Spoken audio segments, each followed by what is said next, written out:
Our attention to the UK now, where a man suspected of stabbing multiple people on a train to London over the weekend has been charged with 10 counts of attempted murder this morning.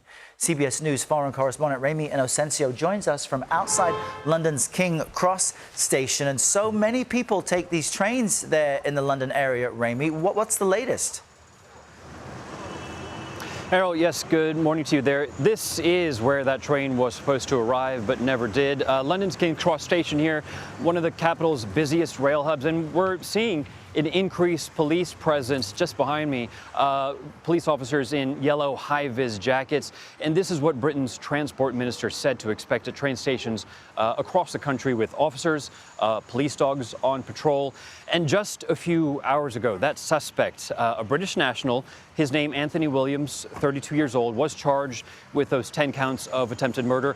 One passenger on that train on Saturday night said that he first thought it was some kind of post-Halloween scare, and then he realized it was actually a real-life horror story that he was in himself. Another said that a group of about 10 passengers barricaded themselves inside the cafe car like sardines, hoping that they wouldn't be found. They said that they saw a man wielding what they called a very large kitchen knife. The train then made an emergency unscheduled stop. Police arrived within several minutes. He was tased, then arrested.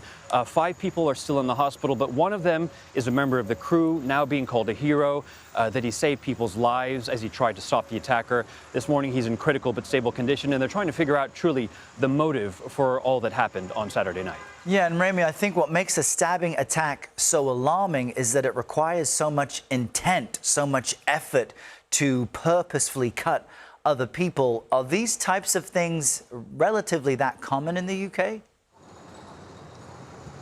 Well, you know, compared to the United States, where we know gun crime and death from firearms too often grab the headlines, here it is much more knife crime, Errol. And since, for example, the pandemic to last year, it has risen from something like 40,000 cases each year for England and west of us to Wales to more than 50,000 cases each year.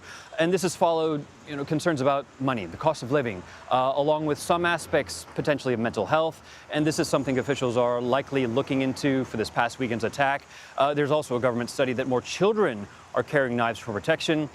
There's some positive news, though, that knife crimes have fallen in the past year. But still, again, this has been a prevalence that has been rising over the past 5 to 6 years. Yeah, quite alarming for the folks in the London area there. Ramy, with your live reporting. Thank you.